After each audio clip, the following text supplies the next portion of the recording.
Buenos días o buenas tardes para todos. En el día de hoy vamos a abordar el tema de la posesión, uno de los derechos reales menores y uno de los derechos que constituyen un desmembramiento del dominio, o sea, del derecho de propiedad, es decir, que conforman una parte del derecho de propiedad. El derecho de propiedad se compone de la posesión y de la nuda propiedad. Muchas veces se consolidan ambos derechos en una misma persona, que es el propietario, pero cabe la posibilidad de que una persona diferente del propietario, como veremos, haga uso de este derecho a la posesión. La posesión está regulada en los artículos 646 a 675 del Código Civil. Puede ser definida como la tenencia de una cosa o goce de un derecho por nosotros mismos con ánimo de dueños o por otro en nombre nuestro. Eso es lo que establece el artículo 646 del Código Civil.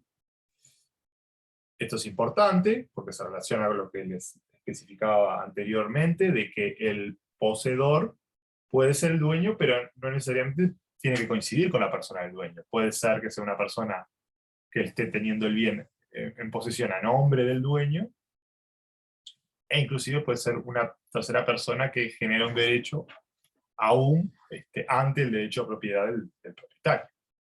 La toma de posesión, o sea, yo cómo logro adquirir la posesión, se verifica por la aprehensión efectiva sobre la cosa, haciendo sobre el bien o sobre la cosa un acto material de los que solo le corresponden al dueño. Es decir, yo ejecuto algún tipo de conductas que podrían ser atribuibles a un dueño, aunque yo no lo sea, soy un poseedor. Por ejemplo, actos de modificación sobre la cosa, una reparación, un arreglo, pintar la cosa, cualquier tipo de acto que materialmente tiene la apariencia de un acto de dueño. Normalmente el propietario es quien tiene la posesión, pero puede ocurrir que exista una discordancia. Como les decía, puede darse que sea una persona diversa al propietario quien detente la posesión. Ahora vamos a hablar de los derechos del poseedor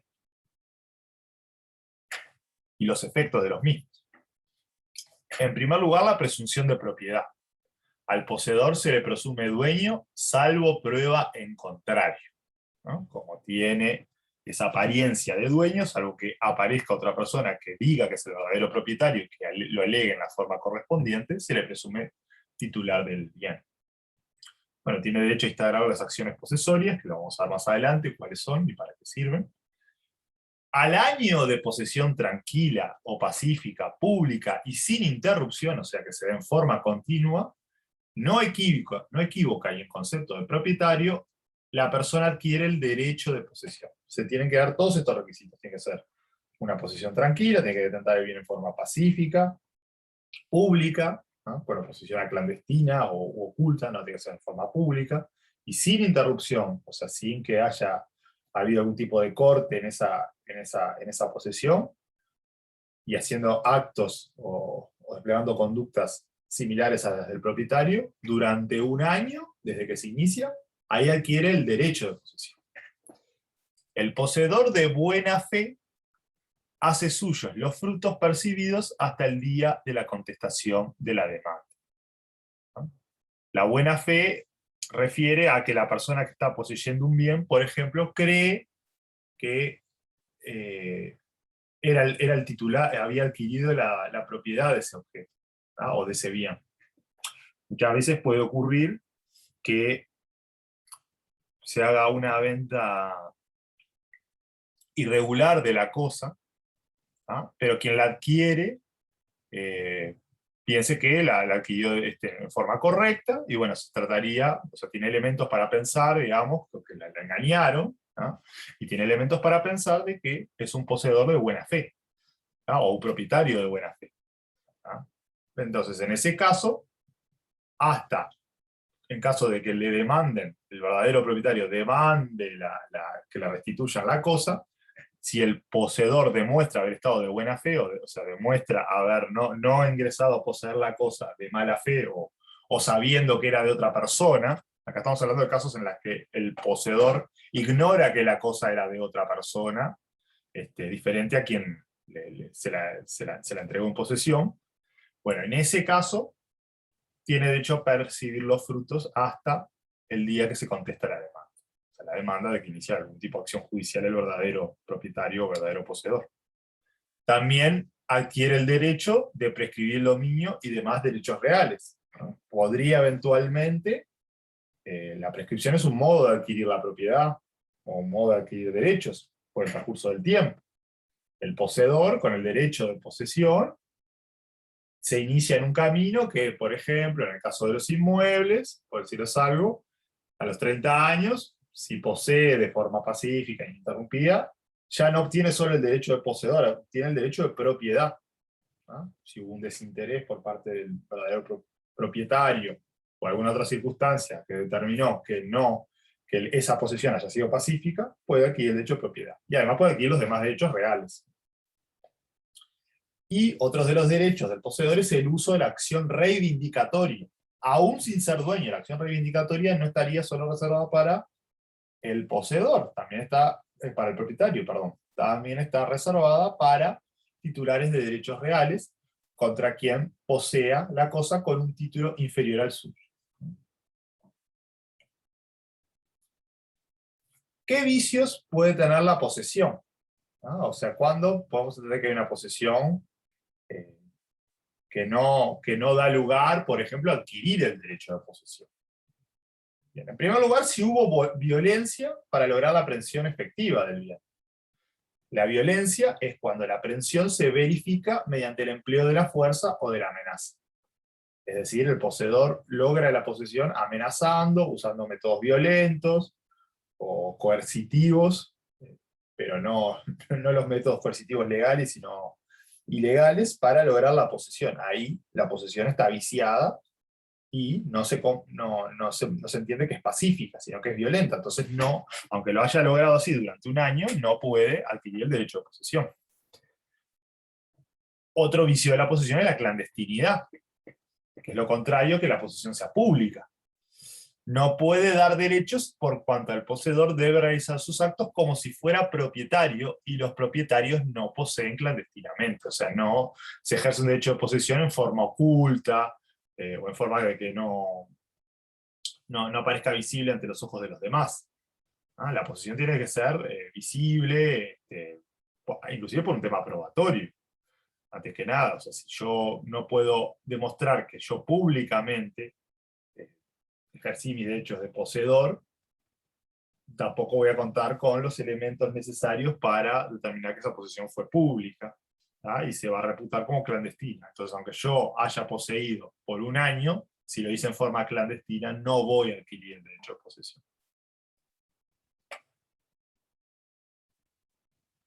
Hay que distinguir dos términos. Esto es una pregunta a veces efectuada en exámenes y en algunas pruebas internas, entre el derecho de poseer y el derecho de posesión.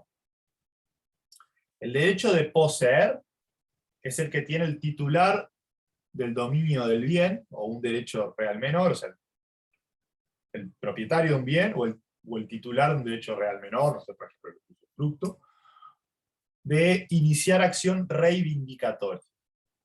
Puede reclamar contra cualquier tercero la restitución de la cosa, ¿no? Esto implica una acción de defender y solicitar en juicio la restitución de una cosa de la que se ha sido privada en forma injusta.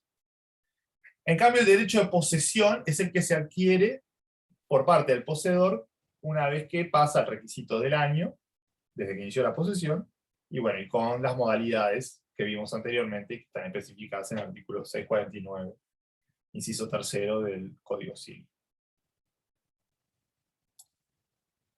Ahora vamos a hablar de las acciones posesorias, para que tengan un concepto elemental de cada una de ellas. Nos remitimos en este punto a lo que establecen los artículos del Código Civil que se citan a continuación. Bien, tenemos primero la acción conservatoria o de amparo, que está regulada en los artículos 658 y 667 del Código Civil. Corresponde al poseedor que ha sido turbado de su posesión por la realización de actos materiales de un tercero. Es decir, el poseedor tiene derecho a conservar en la forma correspondiente o en la forma en la que estaba poseyendo el bien que estaba poseyendo. Por ejemplo, si una persona de intruso se mete a hacer obras en un bien que estaba poseyendo un poseedor con derecho de posesión, el poseedor tiene derecho de ejercer la acción conservatoria o de amparo que está regulada en estos artículos y pedirle a esa persona que realizó obras no permitidas en el bien que estaba poseyendo que efectúe las restituciones correspondientes y las devoluciones correspondientes y que retorne el bien a su estado original. También está la acción recuperatoria, que está regulada en los artículos 658 y 668. Corresponde al poseedor que, habiendo sido despojado violenta o clandestinamente de su posesión y privado de ella, por cualquier otro medio injusto. Es decir, es una acción destinada a retornar la posesión de la que haya sido privado un justo poseedor, digamos, alguien que haya cumplido los requisitos para obtener el derecho de posesión, y que haya sido privado o no permitido de hacer uso de ese derecho de una manera injusta. Y para ello recupera el bien mediante el ejercicio de esta acción. Después está la acción de denuncia de obra nueva, que es la que ejerce el poseedor con el objeto de pedir que se prohíba toda obra nueva en el suelo que se hace poseyendo, así como las que perturban o impiden el goce de una servidumbre o la imponen. Similar a la conservatoria, esta acción, regulada en los artículos 672 y 675 del Código Civil, pero más específica de las obras nuevas que se realicen sobre el bien que se posee. Y aunque en el caso de la conservatoria, se encontraría, la primera que vimos, la conservatoria se encontraría dirigida hacia un derecho, hacia acciones, mejor dicho, que turban la posesión en forma general, la entrada de intrusos, quizás puede ser un elemento, o bueno, u otras circunstancias externas que puedan molestar el ejercicio de ese derecho poseedor y el ejercicio de ese derecho poseedor con ánimo de lucro. También tenemos la acción de violento despojo, que no es una acción exclusivamente posesoria, también aplica a los otros derechos reales, y bien, opera precisamente cuando se despoja en forma ilegítima un determinado bien que en este caso se está poseyendo. Todas estas acciones tramitan por juicios extraordinarios. Los juicios extraordinarios son una estructura procesal o un formato de juicio más expeditivo, más rápido que el juicio ordinario. Tiene bueno, otros plazos, otras formas de tramitar, una concentración mayor, o sea, son juicios más breves, ¿no? Por eso se llaman extraordinarios. Tienen por objeto decidir acerca de la posesión, sin perjuicio de que pueda luego revisar la sentencia en un futuro juicio reivindicatorio donde se decidirá sobre la propiedad. Se decidirá sobre la propiedad. Se dirigen a conservar o recuperar la posesión de los bienes inmuebles o de los derechos reales constituidos sobre ellos. Estos son, digamos, los caracteres comunes a las acciones posesorias. ¿Cómo se pierde la posesión? En primer lugar, por usurpación de un tercero, por abandono voluntario y formal de parte del poseedor, o sea, el poseedor deja de poseer y voluntariamente lo hace. Y en el caso de la posesión de una cosa mueble, no se entiende perdida mientras no se halla en poder del poseedor, aunque éste ignore accidentalmente su paradero. En el caso primero de la usurpación por parte de un tercero puede dar lugar a las acciones posesorias que vimos. En el otro punto, bueno, requiere una expresión de voluntad del poseedor de abandonar la posesión del bien.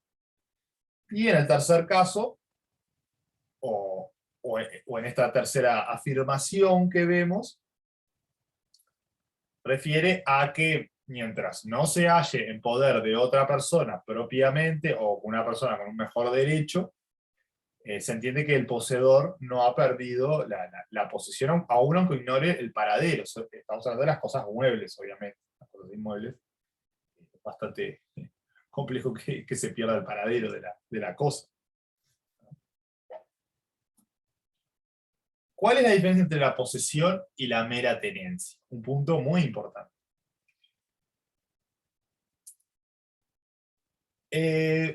La mera tenencia se da en algunas hipótesis, en algunos contratos o situaciones jurídicas, tales como la situación del arrendatario, o sea, quien está alquilando un bien, el secuestre, ¿no? El caso del secuestro, el comodatario, el acreedor prendario, y cualquiera que tenga la cosa en nombre de otro. Esos son meros tenedores, porque tienen la cosa, pero no tienen ánimo de dueño sobre la conserva, pero es a nombre del propietario, o sea, el propietario o inclusive el poseedor, pero no tienen ni ejercen actos de dueño sobre la. Quien tiene la posesión, se presume, la mantiene salvo prueba en contrario. Quien es mero tenedor, como estos casos que vimos anteriormente, se presume que siga tal carácter salvo prueba en contrario. Si se prueba haber poseído anteriormente y posean actualmente, se presume que esto ha sido en forma continua y sin perjuicio de prueba contraria. Entonces, en el caso de la posesión. ¿Cuál es la prueba de la posesión? ¿Cómo yo hago valer en juicio que soy poseedor? Bien, el Código Civil exige que la prueba resulte de hechos materiales ejecutados directamente sobre la cosa que revelen que su actor es dueño o procede como tal. Los actos materiales deben haber sido ejecutados sin el consentimiento del que disputa la posesión. Y si existe dicho consentimiento, el autor será mero tenedor. Es decir, si quien realizó los actos de dueños contaba con el consentimiento de esa otra persona que le disputa la posesión, al autor se lo considera, al autor de esos actos materiales, se lo considera como mero tenedor y no como poseedor. Bien, espero que les haya quedado los puntos de este tema, es un tema importante del programa.